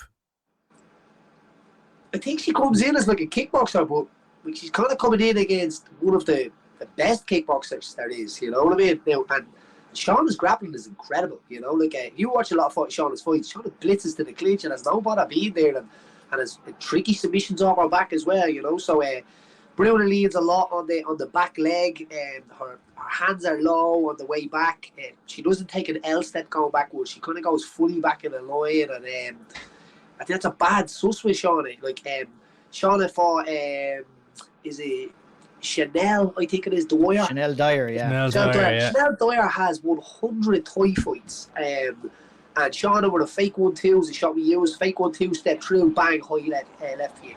And put her on her back, you know. So, and that's somebody who's fighting like 100 Thai fights, like serious, no takedowns, no escape, no shooting to the clinch when you get hit with something hard. And had no problem in that fight. Taking defeat with Chanel Dyer as well, you know, and Chanel's doing great now. Chanel had a serious elbow win there not too long ago as well. So yeah, I think Bruna's gonna come. She's gonna come. She's Brazilian. I don't know if you've seen the card last night. It was like Brazil in the 3 arena. There it was with Kiefer and Keem were fighting them. So she's gonna come. You know, she's gonna come with that team, but like she's gonna meet a first mother basically in a way. You know that. Somebody's trying to take something away from her, and I think she's going to be she's going to be in trouble. You know what I mean? But we are prepared for whatever comes down that hill. Yeah, 100%. Like Paddy, when we're looking at Shauna's game too, and you mentioned it, you know, her dedication to grappling since moving over to mixed martial arts has really shone through in her last couple of fights as well. And, you know, that also gives you the confidence to open up on the feet as well, where you're not afraid of the takedown, you're not afraid of engaging in grappling too. And I feel, you know, if Shauna can get Bruna Brazil back across that threshold and up against the cage, you know, she does have in her back pocket with a body lock takedown, inside trips, everything like that. She's bringing a big arsenal into the octagon there on Saturday night. Yeah, we've ticked a lot of boxes on the way up, and I think that's incredibly important. Shauna fought. Wait till this truck goes by. Yeah, you're on, but we can hear you. Yeah, we can hear you. Yeah. Shauna fought Kerry-Ann Vernon a while ago, twice basically. I think she fought at like 63 kilo. Shauna fights as 52 kilo. You know, that must be recognised. And in the first fight, that's actually at the fail it. Shauna pushes her up against the fence, uses a position that we use a lot, and beats Kerry up basically. And then when she fought her again in the IMMAF, she does that same game plan. So just pulls that tool out of the box basically, and then does it again, but does it better. Actually really gets the finish in that one. And Kerry-Ann's a tough opponent, you know what I mean, as well. People, oh, she has got this fight or that fight. Let me tell you, some people are just tough. It's just the way it is, you know. So Shauna showed in that fight that someone that's a bit bigger than her, stronger than her, aggressive, kind of like unorthodox. She was able to control all of that range. And if it comes down to it, it's like, let's pull that spanner out of the box again. And we're going to use that in this round. You can actually communicate that in a corner very, very quick to somebody if that's where you need to go to. She needs to go to push her against the fence and beat her up. You just got to make the reference towards them 2 fights and be like, that's what we're doing now. Paddy, one of the massive things ahead of this one is the fact that Virgin Media are broadcasting the event live on Irish TV, on terrestrial TV. Everyone in the country is going to be able to watch this live. To me, that's absolutely massive for Shauna, but also for Irish MMA in the country. Like, it's almost like another notch to me of an acknowledgement that Shauna Bannon is someone who can be one of the true flag bearers for Irish MMA on the world stage. Do you see her as that? Like, when you look at Shauna, like outside of the X's and O's of fighting, but as someone who's now going into the UFC as a representation of Ireland, does that excite you? Like, where do you think she can get to in her career with that? I think she can win the belt. I think she knows that she's not one of these people that has got to the UFC and then kind of rested on her laurels in a way. She's already like let's level up. You gotta level up. Gotta find them little times, and she wants to improve her skill set already. She has an incredible skill set already, but she wants to improve that already. You know, she's that's what she's talking about. And she sets something in her mind. From my experience around her and watching what she's been able to do, is she can do that. I think the UFC see that too, you know what I mean? There might be a few kind of... Shauna has earned her spot more than anybody has earned their spot. Shauna has been kickboxing since she's 4 years of age. She won all these multiple titles. Her last fight was her last fight in Invicta was against someone who had fought for the belt twice. Before that, she fought an undefeated Mexican, 3-0. As I said, Chanel Dyer, she's fought her. She's fought Caoilte. She has earned her spot more than anybody has earned her spot. She's 5-0. She's undefeated, and she has star power. She can talk. She's stylish. She has a style fight. You know, so nobody deserves it more than Shauna Bannon at the moment, and that's it. You know what I mean? So to see what that she's earned it, and that she's still starving, not hungry, starving for more. That's what you want. You know what I mean? So it's and we have our back all the way to the top. You know what I mean? I ain't afraid to speak my mind, as you probably know, and I ain't afraid to stand up for somebody either. You know, so she's got a good corner and a good backing. So all she has to do is do the fighting and do the winning and do the development and look after Jason, look after her life, and we'll try our best to look after the other things and make sure that she becomes a multi-millionaire out of this as well. Paddy, I know how involved you, the gym, and everyone involved in the gym are with the community of Tala. I just love to hear your thoughts on what the reaction's been like from the local community of the news that Shauna got signed to the UFC. Yup, Tala, as they say. we're gonna have to plant that, no doubt. Yup, Tala. Get that on the t-shirts quick. That's the next t-shirts for sure. Yeah. Tala's like its own little village, right? Like, I'm proud. I'm an elected representative for Tala, so I represent them in South Dublin County Council. I represented them in the Good Council, boxing some lad from Galway back in the day. So it goes back, you know. And then obviously Sean is from Tala as well, born and bred. Her family, the Bannons, basically go all the way back. They've done tremendous stuff in this community as well through our father Martin. Tremendous facilities that they've got for kids all the way up, basically for kickboxing.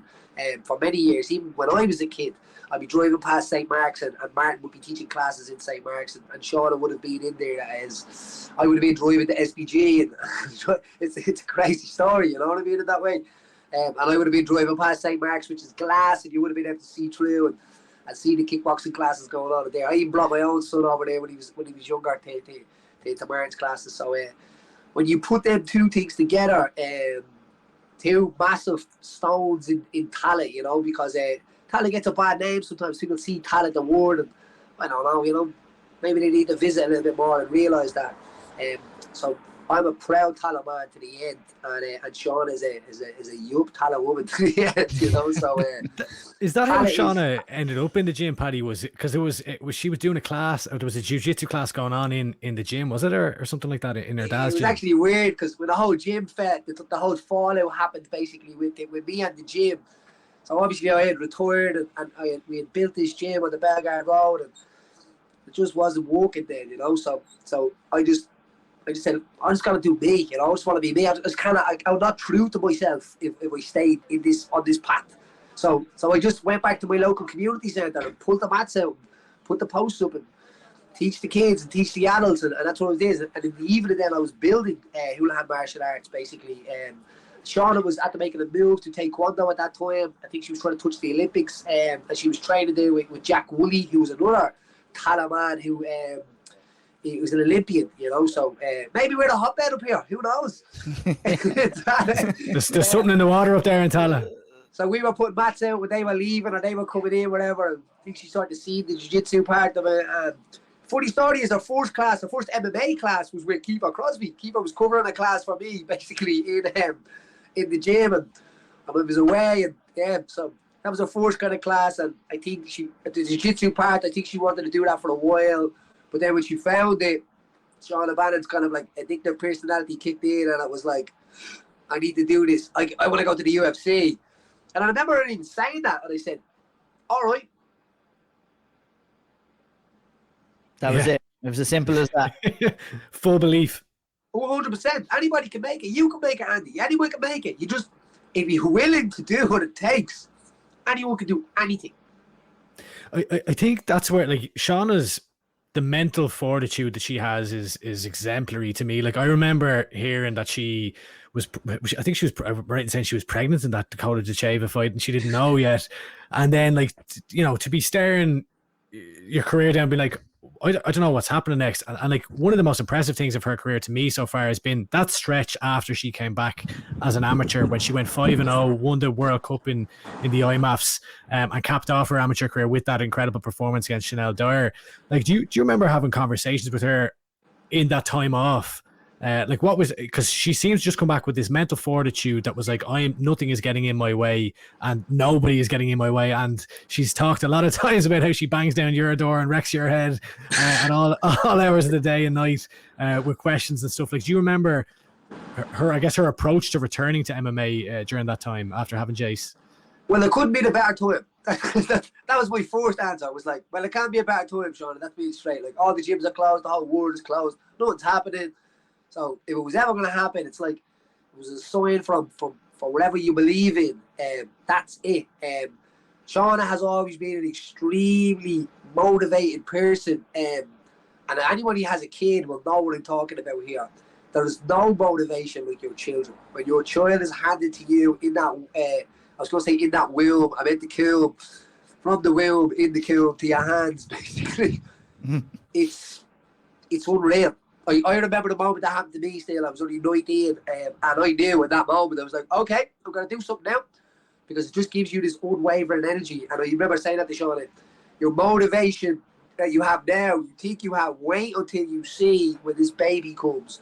Wait until you see the purpose of, like after a fight, like, you don't want to go out. You want to go home to your kid. You want to share it with them. You want to, and that's the stuff that money can't buy, you know. You can't buy that feeling of succeeding and giving it to your child and your children and your, you know, it just makes me really emotional even thinking about it, you know. But Shauna hit that iron running when that happened, you know. So it was trying to keep her out of the gym, like, while everything was going on, like, coming back after that. And my own partner Chelsea, I know, played a massive role in that for Shauna.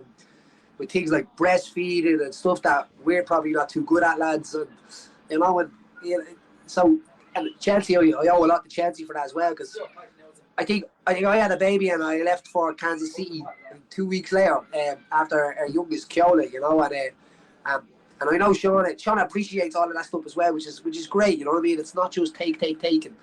It's just, you just want to, all I ever want someone to do is just appreciate what's going on, and that's it, you know, and she does. So it's a great little team that has kind of forged itself on this side of it all. Yeah, we're so excited, you know what I mean? Chelsea will be there in London as well, which will be great, because her mother's going to come over and buy the kids. And yeah, so hopefully we're all sitting down at the end of that night looking around going, this is a mad scene again. Absolutely. Look, obviously the focus is on Bruna Brazil, but, you know, this is the start of a new chapter for Shauna, Paddy. Like, when you're kind of looking at her career progression over the next year or so, is that something that you do, number one, or would you just like to focus the attention on the next fight, and then when that's done, you focus on the next fight? Like, what's the conversations that are going on between you and Shauna? Obviously, the end goal is the title, but obviously you have to formulate the road to get there as well. I use a little system and anything Ian called it like blur the plan, basically. So you write the plan, and then it's like, I don't know, you know you blur the background of a Zoom or something like that, and we're only concentrating on the person then. The plan is there, but you cannot concentrate on the whole plan all the time. So even in my own life, that's what I would do, is you have to write the plan, and you have to be brave enough to write that plan. Don't give yourself an easy road. Don't give yourself, like, for me, I have President of Ireland on the end of my plan, you know what I mean? And it goes after that as well, again. And people, that's mad. Someone has to be the president sometime, somewhere, so it's not that mad. So blur the plan, basically, in a way. So we have spoke about the plans and the ideas. And my whole history is probably full of all of the UFC's 115 roster now, basically. We don't have to look around the whole world, which is great, and it's kind of nice as a coach. I have to look at one division now. You know what I mean? Maybe up to one division, who knows? We'll make a jump, you know? No, that's a rumor. But I only have to look at one division now, you know what I mean? And like, it's what, 10 people till Shauna could be a UFC champion, and that doesn't mean 10 fights. Could be a mixture out of 10 of them. She wins 2-3 fights, maybe 4. You know, like, who knows? You could be, you know, stay ready, as the man says. What do you, speaking of staying ready, I feel like Shauna would fight every second week if she could. When you're looking at that, how many times, like, how much activity would you want for Shauna over the next, say, year or so? Because obviously, I imagine there's a balance of, you know, taking a fight by fight, taking the next fight, getting that progression, but also not getting too reckless. I don't know if reckless is the right word, but there's only so many fights you can take in a year. Oh, 100%. I think I did 5 in 18 months or something like that in the UFC. You know, like, just give me them fights. I wouldn't let her make that mistake. I felt exhausted by the end of it, to be honest. I was just like, camp after camp, weight cut after weight cut, like, media after media, fire after fire, opponent after opponent. It could be a little bit, you need to love it, you need to stay in love with it. So the idea would be, that obviously Shauna would be getting paid a lot more decent than she would have been anywhere else. So now she's in a situation where she actually can't develop and she doesn't have to worry about probably her finances as much as she would have had to.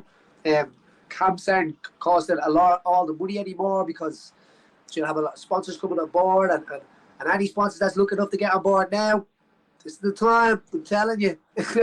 You want to jump on ship? We're leaving dock on the 22nd. And some great sponsors have come on board already for her. And I know she's looking forward to working with them as well, not just displaying their logo. She's looking forward to it. We don't just want that, you know. We want crew members in a way, you know. So yeah, we are looking forward to it. It's just you have to just take it day by day, you know. Who knows what's around the corner? But I would definitely be speaking my mind to her, but she's the boss. That's the way it should always be, you know, in that way. She's the boss, and I will give her my advice, and I think she trusts that, you know. I haven't been too wrong the last little while, and it's always been for her own benefit and Jace's benefit. Paddy, the last time the UFC came to Dublin, I believe you were the headliner of it, and at the moment we're seeing this kind of maybe a second wave, you could say, of Irish fighters in the UFC. We've got Ian Gary, now Shauna, Rhys McKee's recently signed, Lee Hammond's on tough. How soon do you think we could see the UFC back in Dublin, in your opinion? It would have to be on the decade, wouldn't it? So I think it's a decade come the summer. No, it is. Here's a weird one. We fly out on the 18th of July.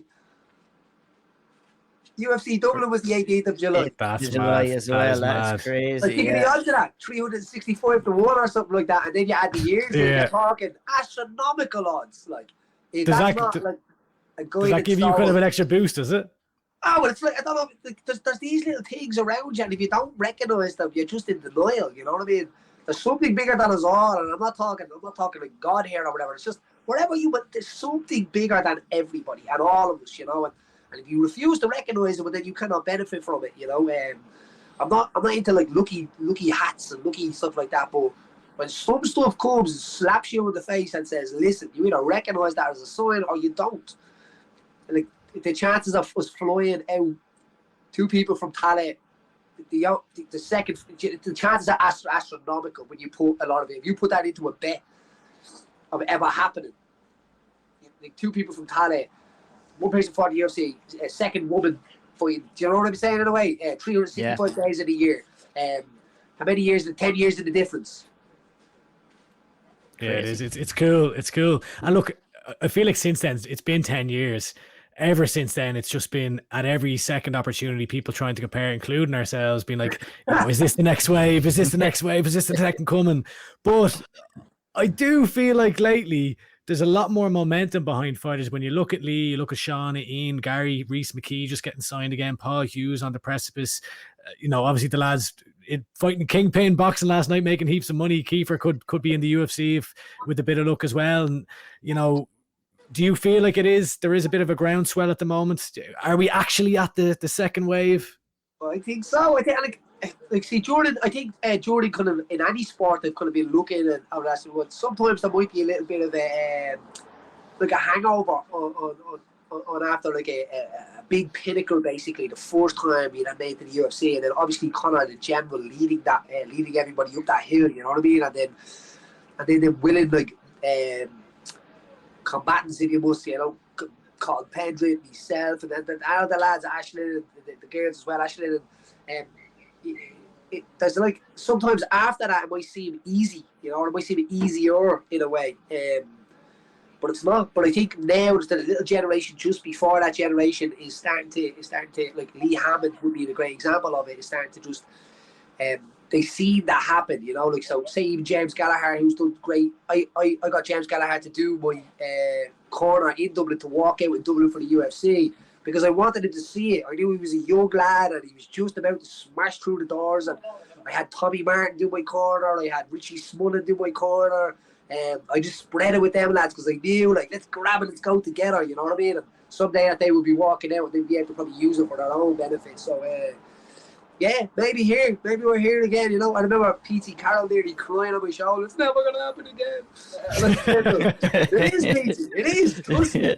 And after the Shauna fight in, I think it was in Ashbourne, I said to him, see, I told you. And he was like, maybe it is. It definitely feels like it. Secretly, we're doing it for PT. Yeah, it definitely sounds like it is. Paddy, we won't keep you too much longer. We really appreciate the time. Look, you mentioned going over there and coaching for the Octagon Challenge. It's something that we're looking forward to kind of seeing. Just maybe give us a little bit of insight on what we can expect with all of that and how that experience was for you going over there and training with the lads. Oh, lads, wait till you see this. There's a few characters on that team. I watch. And we bonded with blood, you know what I mean, in a way. So the flag was the idea. So we had the flag there that was like, when this flag gets brought to every single fight, we stick it back up on that wall, we grab it, we carry it back out. It was that kind of attitude. It was like, it was Ireland versus England, if you get me, and the English lads weren't too up on that history, Look, Brad doesn't care about history. He doesn't care about anything really, He'll tap his card, he won't spend cash, he doesn't give a shit. And I had to be educating him on that stuff, saying, mate, you're gonna deal with us all, and like a few times he was like, did that really happen? And I'm like, yeah, so yeah. And when it comes to like banter and crack, banter is nothing. The crack is it. You know what I mean? I'm trying to explain that to the Slovakians. It's just so much more potent, and they're never, ever, ever going to be able to catch us on them and then one-liners and it's just silver tongue stuff. And the guys Pavel and Andre who own Octagon are legends, lads. So when I went out there, I didn't know what to expect, to be honest. But we went into this gym. You want to see this production? This is off the hook. Like, it's really, really. They're talking like whitewater rafting, like all sorts going on. Like, it's like, yeah. And they were so good to work for them, even with the payment and all this in my account on the days they said it would be. And yeah, it was some experience, and like we need to get that on Virgin Media, like, because I'm telling you, it's unreal, and it's like yeah. Nice one. Well, look, Paddy, I think Chelsea might murder us if we keep getting longer, and actually more likely she'll murder you. So no, you first. Right. So, look, we really appreciate the time. For anyone who hasn't seen Shauna, if someone for whatever reason has not seen Shauna Bannon, and they will come Saturday night, what can they expect in her UFC debut? Someone who's winning the fight. You know what I mean? Comes out to fight, doesn't. Not trying to start out with a decision or anything like that. She wants to win from the bell, you know what I mean? And like, first thing Shauna usually says to me when I get back to the corner is, did I win that round? And I'm like, yeah, 100% you won that round. Like, there's no one in the card in the world is going to say that, but she'd still ask, did I win that round? And yeah, so expect fireworks, expect like flashy kicks, good grappling, and someone out there that deserves it, which is more important, you know what I mean? Someone who's there and fighting that has fought all of their life and hasn't reaped the rewards in financial ways. You can't eat trophies, you know what I mean? Sometimes, and now she's going to be doing what she's been doing all her life, but she's going to be able to maybe change her life for the rest of her life, you know. And her son Jace, which is the most important thing. She's a single mother, and she looks after that kid so well, you know what I mean? He's such a little character, and to be able to give your kids whatever you want, what's more than that, you know? So tune in, and that's what you're going to see. You're going to see somebody striving for that. Absolutely. Well, look, fans can watch Shauna on Virgin Media 2 this Saturday, the 22nd of July at UFC London. Paddy, can't thank you enough for all the time you've given us today. All the best, safe travels over there. I'll see you in London. I think it's going to be a brilliant night for Irish MMA and a massive milestone in Shauna's career and yourself as a coach. So all the best. Appreciate the time, and we'll chat to you again soon. Absolutely. Yup, Tally. Thanks so much, Paddy. Thanks so much. Appreciate it, man. Thank you. All right, let's take a look at some of the upcoming action in mixed martial arts over the next couple of weeks.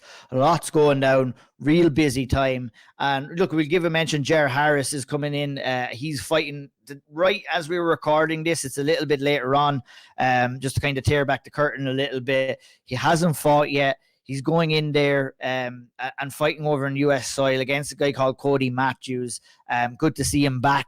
Obviously a big prospect in the flyweight division, and we will kind of go into that a little bit more on the next episode of the Auld Triangle. Unfortunately, the way time worked, he's fighting a little bit later on after we finished recording as well. But it's great to see him over there, and we have another Irish fighter who's going over there as well. Andy, I was just gonna say congratulations on that highlight reel, the head kick knockout that Jer Harris just got that we don't know about. Yeah, if we can predict what that would make us look real good if we were to guess what the result was. I'd say actually. Go on, you have right. I'm going head kick knockout. Right. What do you I'm going to go. I think he's going to do similar enough to what we've seen before. Lead left hook.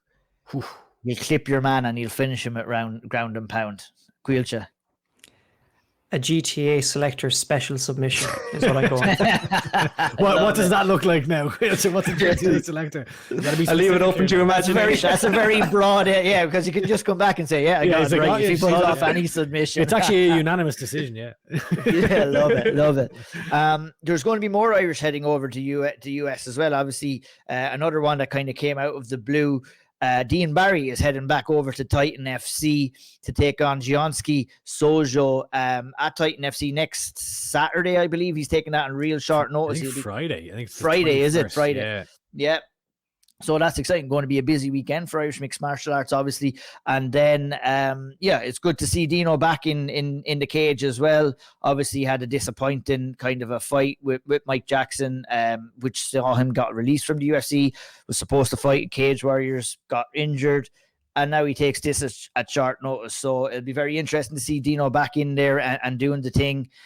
He will be taking on, like I said, Gianski Sojo at Titan FC this Friday coming. That will be available. Pronunciation there. Yeah, I don't know if sometimes it's hit and miss. Sometimes it's hit and miss, lads. We'll go with he fought Will Brooks in his last fight. Will Brooks. Decent competition and good. There being talks with Dean, about not fighting the best competition, but there can be no questions about this level of competition he's going to be fighting on Friday night. This guy's 13-4, has been in there with the likes of Will Brooks and everything like that. Plus, he's taken a fight on short notice as well, so that's not easy to do. And I'd be interested. Hopefully, we can see Dean get back on the wagon, get back in the win column as well. And we'll kind of talk about that a little bit more on the next episode of the Auld Triangle, I'm sure. Couple of Cage Warriors fights will be going down over the course of the next couple of weeks as well, and that's James Webb, who's coming back in to challenge for the welterweight title at Cage Warriors 157. Friday. This Friday coming. Takamandu will also join him on the card at short notice as well. So we have some double action on for Cage Warriors 157 with Taka and James Webb heading over there. I'm very happy to see Takamandu get back in there, lads. I mean, him being it's not easy to go in there, and I would maybe, this fight kind of came in quick succession, so maybe we'll see if we could get Taka on to kind of ask him himself. But coming back after that loss, rededicating his life to mixed martial arts, like he said before the last fight when he was speaking with you, Andy, and then having the disappointment of getting finished, that's a big kind of mental hurdle to get over coming into this one. But it was obvious that he's prepared. He's coming in, taking this fight at short notice. He obviously got back and got the head down and stayed working. So I'm very excited to see him coming in here against Grant Ogborn. And I'm looking forward to seeing what kind of a display he can put on. Obviously, his teammate will fight Stanton in the main event, and it'll be a busy night for Chris Fields and Team KF heading over there. Any quick thoughts on this fight, lads, before we move on to the next? No, just good to see Tak back in there. As I said, I thought he looked decent against Benoit Blanc, but obviously he got caught with the submission. But yeah, good to see him. I think the activity is probably key at this period of Tak's career. And just on that event, huge opportunity for James Webb to reclaim his title. He's fighting for the belt in the main event. So he obviously once held it, lost it, and he's been, trying to regain that form, and a big opportunity here and a winnable fight, I think, against Mick Stanton. But still, Jesus, Stanton's a tough fighter, so he does have his hands full at the same time. But yeah, big night for Team KF. Two bruisers going in there challenging for the, it's a real cage warriors fight, isn't it? Yeah, it is. And it's great to see. Obviously we kind of liken Cage Warriors for developing young prospects and building them up into the UFC, but we have seen the likes of James, who's still there, Mick Stanton, a couple of the veterans as well. Obviously we had as well, oh god, I mean his name, forget, guy who Frederick coming in. Who? Jimmy Wallhead. Jimmy Wallhead, his name escaped me for a minute. We've had some great stories with veterans as well, and it's not all about building prospects and sending them to the UFC. Cage Warriors are good for bringing in the veterans too, giving them a chance to fight at a high level in some great kind of scenes and great stadiums and great shows as well. And this is going to be 36. Yeah, this is going to be a good one. It's brilliant to see it. Brilliant. We'll keep with Team KF. Leon Hill has been announced to fight Dimitri Gerline at Cage Warriors Rome. That's also a short notice fight, if I believe, as well.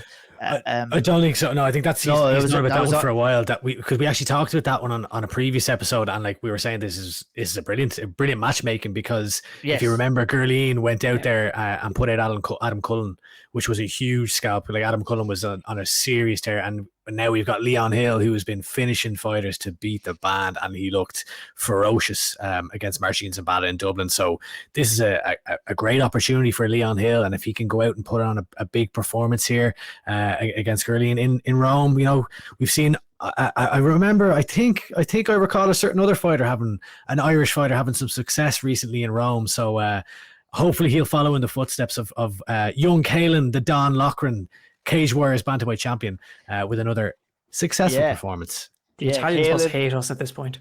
Yeah, I know, right? I was going to say Caoilte went over there and softened them up in Rome, and now Leon Hill is going over to finish them off right together. Clip this up and send it to Al Zulino. yeah, sorry, Al. But yeah, no, it's great to see it.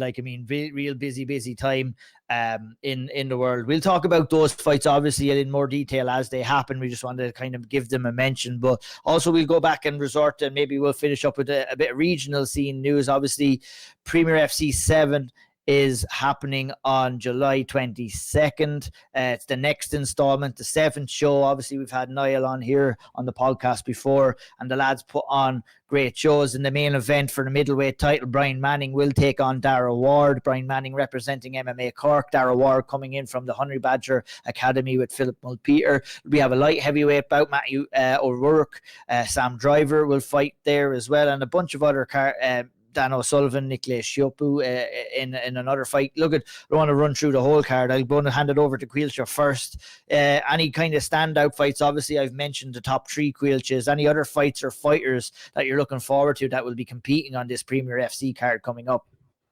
Yeah, there's the fight between, I think it's the first on the main card, Kevin Keogh and Aidan Fegan. I really liked that fight. I think Kevin... He had from Team Rhino Waterford. He had a very, very good fight out last time against Tiernan Loughran. I know he lost, but he put on a very good account for himself against a very high-level opponent, and I really like that performance, and made me even more excited to see him out there. So I think that fight would be very good. Outside of that, Dan O'Sullivan, seeing him from SPG Cork back in there, that's a very tough fight against Nikolai. Oh, God, I'm going to butcher this name. Chiopu. That sounds right. Yeah. We'll go with it. So looking forward to that. 2 lads, we've seen them quite a bit of them now. Very high level matchup for amateurs as well. So good to see good to see Premier putting on some good fights. And you've been at a couple of shows, obviously, Andy. You're in the great town city, whatever you want to call it, of Kilkenny for one of the premier shows. They put on a good show as well. Sure, you're looking forward to this one. Any kind of fighters that are standing out to you that you're looking forward to seeing? Yeah, I mean, like, not to give the casual pick, but Brian Manning versus Darragh Ward in the main event, I think, is a great matchup. And as far as the fighters specifically who I'm interested in is, I would say, the two Honey Badger Academy lads, Darragh Ward and Dale Sheridan, who both have had ferocious finishes lately. Darragh Ward is on a 3-fight streak. He beat Dan O'Sullivan, who I rate quite highly, in a decision, and then he's had back-to-back finishes, and his last one was that 8-second knockout just only a few weeks ago at Our Fighting Championships against Dean O'Driscoll, who, you know, is a solid striker himself. So, you know, he's a serious bit of a momentum coming in here now. And as I said, Dale Sheridan, I think he's 4-1 now as an amateur. Again, 3 on the bounce, and 2 or 3 back-to-back first round finishes. So he had another kind of devastating knockout there against Lawrence Moore last time out on the same Or Championship fight card. So yeah, fair play to the Honey Badger lads, and they're the ones I'm keeping an eye on, definitely. Absolutely, yeah. You can see that that fight card go down next Saturday. That would be the same day as UFC London, if I'm not mistaken, as well. So that is a massive day on regional and on the international mixed martial arts circuit for the Irish athletes. And the weekend after that, we've got another really good card from the Cage Conflict crew. The Cage Conflict 10, the Contender Series SummerSlam, goes down on July 29th. Obviously, we'll take a look at this card. We'll break it down a lot further, but we can take a quick look at it here. Top of the bill, featherweight title up for grabs in an amateur fight. That's Tiernan Loughran, who goes back in there to take on Vladimir Stanka. That is good, lads. That's a serious fight. Like, Tiernan Loughran is going in there and testing himself, as is Vladimir, against the highest level amateurs in the country. And this one is fairly mouthwatering to me. Like, Tiernan obviously coming back off his title win. That was with Urt Fighting Championships, a win over Kevin Keogh. Comes back in here just almost a month after that fight to take on Vladimir Stanka. That's a really good fight, lads. I mean, I always enjoy watching Tiernan fighting, and Vladimir is a dangerous cookie as well, isn't he?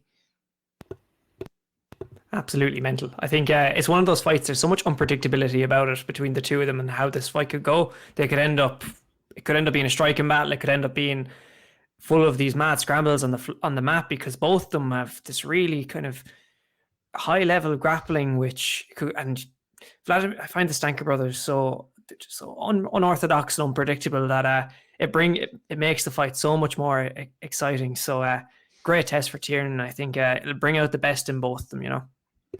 Other fights on the card, Andy, Garrett McCormick and Jess Paulo will fight on the main card as well in the middleweight division. Great fight. We'll see Sam Simon back in action for the lightweight championships against James Hughes. Shale Etham is on the card with Ben Johnson. Anything else that's sticking out to you, or if you want to kind of talk about any of the fights that I mentioned as well, feel free. Yeah, no, the ones that you kind of mentioned there are the ones that interest me. Like, I remember when Cage Conflict put this out, they were kind of saying like this was going to be a card more for, you know, kind of fighters who are just debuting as amateurs, and you know, as it's kind of labeled Contender Series. But geez, they've delivered some nice matchups here at the top of the card of kind of established amateurs with like that Tiernan Loughran Stanka. Like, I'm going to be fully honest here. I can't remember which Stanka is which, but I just know when either of them fight, I'm watching. That's all I know. I'm going to have to get better at deciphering the brothers. I apologize to the Stanka brothers. But yeah, I think Gareth McCormick versus Jess Paulo is a great one. I know, I think Gareth McCormick was supposed to come back and fight there. Did he? I thought, I don't know. He was supposed to have a matchup there not too long ago, maybe an Or, but it got cancelled. So obviously, I think older brother of Sean McCormick. So I'm looking forward to seeing how he looks in his return to MMA. He's fought some good guys in Callum Peace and Jordan O'Neill. And a win over Sean McCarthy in his last fight out. But yeah, looking forward to watching this one. James Hughes, I thought I was impressed by him when he fought James Slavin. So he's undefeated, fighting Sam Simon, who I definitely have my eye on him as well. But yeah, I think those title fights are all pretty solid. Absolutely. It's all happening in Irish mixed martial arts, lads.